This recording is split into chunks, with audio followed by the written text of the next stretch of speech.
আকাশবাণী আগরতলা। স্থানীয় সংবাদ পড়ছি লক্ষণ কুমার ঘটক। এখনকার বিশেষ খবর হলো, আসামের জাটিঙ্গা, লামপুর এবং নিউ হারাঙ্গাজাও রেল স্টেশনের মধ্যে বন্ধ হয়ে থাকা মালবাহী ট্রেন চলাচল আগামীকাল থেকে পুনরায় শুরু হতে পারে। আগামীকাল রাজ্যের সর্বত্র যথাযোগ্য মর্যাদায় রবীন্দ্র জন্মজয়ন্তী উদযাপন করা হবে। লোকসভা নির্বাচনে তৃতীয় পর্যায়ে ভোট গ্রহণ সম্পন্ন। চলতি মে এবং আগামী জুন মাসে রাজ্যে বেশি বৃষ্টি হবে বলে জানিয়েছেন আবহাওয়া দপ্তরের অধিকর্তা। আসামের জাটিঙ্গা, লামপুর ও নিউ হারাঙ্গাজাও রেল স্টেশনের মধ্যে বন্ধ হয়ে থাকা মালবাহী ট্রেন চলাচল আগামীকাল থেকে পুনরায় শুরু হতে পারে। এনএফ রেলওয়ের পক্ষ থেকে এর জন্য সব রকমের চেষ্টা চালানো হচ্ছে। এনএফ রেলওয়ের মুখ্য জনসংযোগ আধিকারিক একথা জানিয়েছেন। তিনি জানান, ভূমি ধসের পর রেল লাইন মেরামত হয়েছে, তবে অন্যান্য কারিগরি দিক খতিয়ে দেখা হচ্ছে। উল্লেখ করা যেতে পারে, ধসের ফলে গত 25শে এপ্রিল থেকে এই পথে মালবাহী ট্রেন চলাচল বন্ধ রাখা হয়, তবে দূরপাল্লার যাত্রীবাহী ট্রেন চলাচল অব্যাহত রয়েছে। মালবাহী ট্রেন চলাচল না করায় ত্রিপুরা, কাছাড়, শিলচর প্রভৃতি অংশে অত্যাবশ্যকীয় পণ্য পরিবহন ব্যাহত হচ্ছে। রাজ্যে বর্তমানে সড়ক পথে পেট্রোল, ডিজেল সহ অত্যাবশ্যকীয় পণ্য সামগ্রী আনা হচ্ছে। কৈলাসহরের মনু নদী তীরবর্তী বন্যা নিরোধক বাঁধের বর্তমান অবস্থা সরজমিনে পর্যবেক্ষণ করতে আজ ঊনকোটি জেলা প্রশাসনের এক প্রতিনিধি দল বিভিন্ন এলাকা পরিদর্শন করেন। প্রতিনিধি দলে ছিলেন জেলাশাসক দিলীপ কুমার চাকমা, অতিরিক্ত জেলাশাসক অর্ঘ্য সাহা, উপসমাহর্তা সুরজদেব বর্মা, বিপর্যয় মোকাবিলা বিভাগের জেলা প্রোগ্রাম আধিকারিক শুভজিৎ নাথ সহ জলসম্পদ বিভাগের প্রকৌশলীরা। প্রতিনিধি দলটি কৈলাসহরের হাওরের বাজার, শ্রীরামপুর, সমরুর পাড় এলাকার বাঁধের পরিস্থিতি খতিয়ে দেখেন। আগামীকাল রাজ্যের সর্বত্র যথাযোগ্য মর্যাদায় রবীন্দ্র জন্মজয়ন্তী উদযাপন করা হবে। এই উপলক্ষে আগামীকাল সকাল 6:30টায় রবীন্দ্র কাননে তথ্য সংস্কৃতি দপ্তরের উদ্যোগে সাংস্কৃতিক অনুষ্ঠানের আয়োজন করা হয়েছে। তথ্য সংস্কৃতি দপ্তরের অধিকর্তা বিম্বিসার ভট্টাচার্য জানিয়েছেন, কবিগুরুর প্রতিকৃতিতে মাল্যদান করে শ্রদ্ধা নিবেদনের পর বিভিন্ন সাংস্কৃতিক সংস্থা রবীন্দ্র নৃত্য, রবীন্দ্রসঙ্গীত পরিবেশন করবে। আগামীকাল সন্ধ্যায় আগরতলার রবীন্দ্র শতবার্ষিকী ভবনেও সাংস্কৃতিক অনুষ্ঠানের আয়োজন করা হয়েছে। তাছাড়া বিভিন্ন সাংস্কৃতিক সংস্থার উদ্যোগেও আগামীকাল রবীন্দ্র জয়ন্তী উদযাপন করা হবে। আগামীকাল সকাল 6টায় রবীন্দ্র শতবার্ষিকী ভবন প্রাঙ্গণে অনুষ্ঠিত হবে ছন্দ নীড়ের কবি প্রণাম অনুষ্ঠান। বিভিন্ন সাংস্কৃতিক প্রতিষ্ঠানের শিল্পীরা নাচ, গান, কবিতা পাঠের মধ্য দিয়ে কবিকে শ্রদ্ধা নিবেদন করবেন। সকাল 7টায় রবীন্দ্র শতবার্ষিকী ভবন প্রাঙ্গণে অনুষ্ঠিত হবে শিশুদের বসে আঁকো প্রতিযোগিতা। এই অনুষ্ঠান চলাকালীন সময়ে রাজ্যের 6 জন বিশিষ্ট চিত্রশিল্পী ছবি আঁকবেন। তাছাড়া আগামী 14-15 মে আগরতলা টাউন হলে ছন্দ নীড়ের উদ্যোগে কবি প্রণাম অনুষ্ঠানে রাজ্যের ও বহিরাজ্যের বিশিষ্ট শিল্পীরা রবীন্দ্রসঙ্গীত পরিবেশন করবেন। রবীন্দ্রসঙ্গীত শিল্পী সম্মিলনী ত্রিপুরার উদ্যোগে আগামীকাল সকালে মুক্তাপুকুর পাড়ে অনুষ্ঠিত হবে কবি প্রণাম অনুষ্ঠান। শিক্ষা দপ্তরের উদ্যোগে এবছর রাজ্যভিত্তিক রবীন্দ্র জন্মজয়ন্তী আগামীকাল ধর্মনগরের বিবেকানন্দ সার্ধ শতবার্ষিকী ভবনে উদযাপন করা হবে। অনুষ্ঠানে আলোচনাচক্র, সমবেত রবীন্দ্রনৃত্য, সঙ্গীত, আবৃত্তি, নৃত্যনাট্য, নাটক ইত্যাদি বিভিন্ন অনুষ্ঠান সূচি রাখা হয়েছে।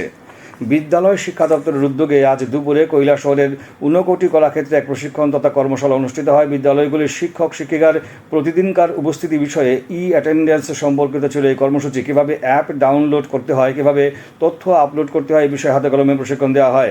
এখানে বিদ্যালয়গুলির প্রধান শিক্ষক, প্রধান শিক্ষিকা ও ভারপ্রাপ্ত শিক্ষক শিক্ষিকারা অংশ নেন। উপস্থিত ছিলেন বিদ্যালয় শিক্ষা দপ্তরের অধিকর্তা নৃপেন্দ্র চন্দ্র শর্মা, জেলা শিক্ষা আধিকারিক প্রশান্ত কিরিকদার প্রমুখ।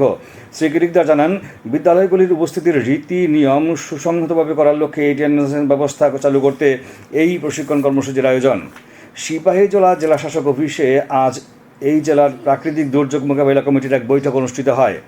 কালবৈশাখী, তাপপ্রবাহ, বন্যা ইত্যাদি প্রাকৃতিক দুর্যোগ হলে কীভাবে সেক্ষেত্রে ক্ষয়ক্ষতি ও জীবনহানি প্রতিরোধ করা যায়, এই সমস্ত বিষয়ে বৈঠকে বিস্তারে আলোচনা হয়।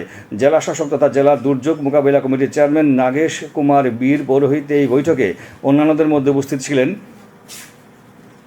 অতিরিক্ত জেলা শাসক সুব্রত মজুমদার, অগ্নি নির্বাপক, স্বাস্থ্য, বিদ্যুৎ, কৃষি দপ্তরের জেলা পর্যায়ের আধিকারিকগণ। দক্ষিণ জেলার বগাফা ব্লকের লাউগাং সময় ডিসি ভিলেজ এলাকায় রিয়াং শরণার্থীদের পুনর্বাসন কেন্দ্রে আজ স্বাস্থ্য দপ্তরের উদ্যোগে এক বিশেষ টিকাকরণ শিবির অনুষ্ঠিত হয়।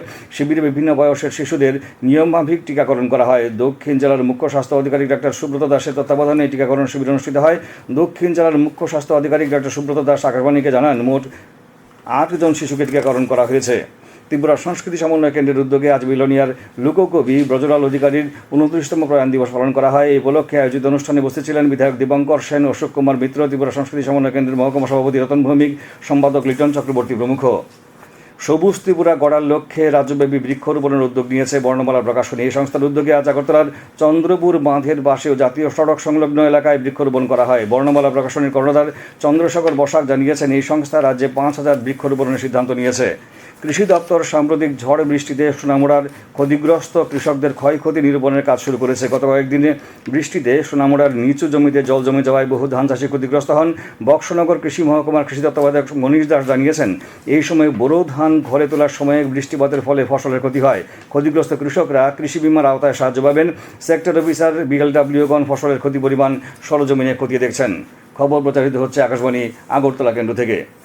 লোকসভা নির্বাচনের তৃতীয় পর্যায়ে আজ 10টি রাজ্য ও একটি কেন্দ্রশাসিত অঞ্চলের 93টি লোকসভা আসনে ভোট গ্রহণ করা হয়। এর মধ্যে গুজরাটে 25টি, কর্ণাটকে 14টি, মহারাষ্ট্রে 11 এবং উত্তরপ্রদেশে 10টি আসন রয়েছে। এছাড়া মধ্যপ্রদেশে 9টি আসন, ছত্তিশগড়ে 7টি, বিহারে 5টি, আসাম ও পশ্চিমবঙ্গে 4টি করে আসন, 2টি করে আসন রয়েছে গোয়া এবং কেন্দ্রশাসিত অঞ্চল দাদরা ও নগর হাভেলি এবং দমন ও দিউ। মোট 1331 জন প্রার্থী আজ প্রতিদ্বন্দ্বিতা ছিলেন। উল্লেখযোগ্য প্রার্থীদের মধ্যে ছিলেন বর্ষিয়ান বিজেপি নেতা অমিত শাহ, মনসুখ মান্ডভিয়া, জ্যোতিরাদিত্য সিন্ধিয়া, প্রহ্লাদ যোশী, কংগ্রেস নেতা দিগ্বিজয় সিং, সমাজবাদী পার্টি নেতা ডিম্পল যাদব প্রমুখ। 23টি দেশের 75 জন আন্তর্জাতিক প্রতিনিধি আজ 6টি রাজ্যে নির্বাচন প্রত্যক্ষ করেন। শেষ খবর পাওয়া পর্যন্ত আজ ভোট পড়েছে 60.66%।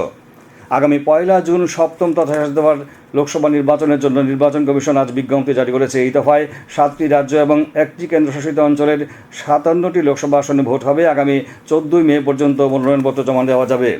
উপরাষ্ট্রপতি জগদীপ ধনখড় ভোটে উৎসাহের সঙ্গে অংশ নেওয়ার জন্য দেশবাসীর কাছে আবেদন জানিয়েছেন। আজ এক বার্তায় শ্রী ধনখড় বলেন, ভোট দেওয়া একজন নাগরিকের অধিকার এবং কর্তব্য। তিনি বলেন, জনগণের ভোট শাসন ব্যবস্থা তাদের অংশগ্রহণ নিশ্চিত করে। কেন্দ্রীয় সরকারের ফার্মাসিউটিক্যালস বিভাগের সচিব অরুণীশ চাওলা আজ দেশীয় মেডিটেক সেক্টরে গুণমান এবং প্রতিযোগিতা বৃদ্ধির প্রয়োজনীয়তার উপর গুরুত্ব আরোপ করেছেন। নতুন দিল্লিতে মেডিটেক স্টেকাথনে ভাষণ দিতে গিয়ে শ্রী চাওলা বলেন, দেশীয়ভাবে তৈরি চিকিৎসা সরঞ্জামের মান উন্নত করা শুধুমাত্র রোগীদের বিশ্বমানের সুবিধাই দেবে না, বরং এই খাতে আমদানি কমিয়ে দেবে। তিনি বলেন, রপ্তানি বৃদ্ধি করা সরকারের অগ্রাধিকার। চলতি বছরের এপ্রিল মাসে রাজ্যে কম বৃষ্টি পরিলক্ষিত হয়েছে। এক সাক্ষাৎকারে কথা জানালেন আগরতলা বিমানবন্দরের সংলগ্ন আবহাওয়া দপ্তরের প্রধান ডক্টর পার্থ রায়। তিনি আরও জানান, এপ্রিল মাসে রাজ্যে স্বাভাবিক তাপমাত্রা 33-34 ডিগ্রি সেলসিয়াসের মধ্যে ছিল। এই সময়ে উষ্ণ এবং আর্দ্র আবহাওয়া প্রায় 20 দিন স্থায়ী হয়, যা গত বছরের দেখা যায়নি। একে শুধুমাত্র জলবায়ু পরিবর্তনের ফসল হিসেবে দেখলে চলবে না, বরং গত বছর রাজ্যে সর্বোচ্চ 39.4 ডিগ্রি সেলসিয়াস তাপমাত্রা ছিল, যা চলতি বছরের 1 ডিগ্রি কম। চলতি মে এবং আগামী জুন মাসে রাজ্যে বেশি বৃষ্টি হবে বলে জানিয়েছেন। পার্শ্ববর্তী বাংলাদেশের আকাশে পট পরিবর্তনের কারণে এই রাজ্যে আগামী দিনগুলিতে অনেক স্বস্তিদায়ক আবহাওয়া হতে চলেছে বলে আশ্বস্ত করলেন তিনি। রাজ্যে আগামী 5 দিনে আবহাওয়া দপ্তরের পূর্বাভাস অনুযায়ী 8টি জেলাতেই সবকটিতে বৃষ্টি হবে, বজ্রবিদ্যুৎ এবং ঝোড়ো হাওয়া সহ বৃষ্টিপাত হবে বলে জানিয়েছেন তিনি। আবহাওয়া দপ্তরের প্রধান ডক্টর পার্থ রায় আগামী 8 এবং 9 মে বাতাসের গতিবেগ খানিকটা বেশি থাকবে বলে জানিয়েছেন তিনি। তবে সারা দেশে বৃষ্টিপাতের পূর্বাভাস থাকলেও রাজ্যে স্বাভাবিক চেয়ে কম বৃষ্টিপাত হবে বলে জানিয়েছেন ডক্টর রায়। এক্ষেত্রে চূড়ান্ত পূর্বাভাস মে মাসের প্রথম সপ্তাহে পাওয়া যাবে, মে মাসের শেষ সপ্তাহে পাওয়া যাবে বলে জানিয়েছেন তিনি। আজ দিনের তাপমাত্রা ছিল সর্বোচ্চ 34.4 ডিগ্রি এবং সর্বনিম্ন 20.6 ডিগ্রি সেলসিয়াস। টিসিএ পরিচালিত সন্তোষ স্মৃতি ঘরোয়া প্রথম ডিভিশন লিগ ক্রিকেট প্রতিযোগিতায় আজ অনুষ্ঠিত 3টি খেলায় কসমোপলিটন ক্লাব, ইউনাইটেড বিএসটি এবং পোলস্টার ক্লাব জয়লাভ করেছে। এমবিবি স্টেডিয়ামে অনুষ্ঠিত খেলায় পোলস্টার ক্লাব 46 রানে চলমান সংগ্রহে নরসিংগড়ের পিটিএ মাঠে অনুষ্ঠিত খেলায় কসমোপলিটন ক্লাব 7 উইকেটে মৌচাক ক্লাবকে এবং নরসিংগড়ের টিআইটি মাঠে অনুষ্ঠিত খেলায় ইউনাইটেড বিএসটি 9 উইকেটে বনমালীপুর ক্রিকেট ক্লাবকে পরাজিত করে। শান্তির বাজার ক্রিকেট অ্যাসোসিয়েশন আয়োজিত মহকুমা সিনিয়র ক্রিকেট টুর্নামেন্ট চ্যালেঞ্জার ট্রফির আজকের ম্যাচে শান্তির বাজার দ্বাদশ স্কুল 8 উইকেটে উত্তর তৈকর্ম দ্বাদশ স্কুলকে পরাজিত করে। বাইখোড়া মাঠে আয়োজিত এই ম্যাচে প্রথমে ব্যাট করতে নেমে উত্তর তৈকর্ম দ্বাদশ স্কুল 23 ওভার 2 বলে সব উইকেট হারিয়ে 112 রান সংগ্রহ করে। এভাবে খেলতে নেমে বিজয়ী দল শান্তির বাজার দ্বাদশ স্কুল 20 ওভার 1 বলে 2 উইকেট হারিয়ে জয়ের প্রয়োজনীয় রান তুলে নেয়। শেষ করার আগে খবরের বিশেষ অংশ আরেকবার পড়ছি। আসামের জাটিঙ্গা, লামপুর এবং নিউ হারাঙ্গাজাও রেল স্টেশনের মধ্যে বন্ধ হয়ে থাকা মালবাহী ট্রেন চলাচল আগামীকাল থেকে পুনরায় শুরু হতে পারে। আগামীকাল রাজ্যের সর্বত্র যথাযোগ্য মর্যাদায় রবীন্দ্র জন্মজয়ন্তী উদযাপন করা হবে। লোকসভা নির্বাচনের তৃতীয় পর্যায়ে ভোটগ্রহণ সম্পন্ন। চলতি মে এবং আগামী জুন মাসে রাজ্যে বেশি বৃষ্টি হবে বলে জানিয়েছেন আবহাওয়া দপ্তরের অধিকর্তা।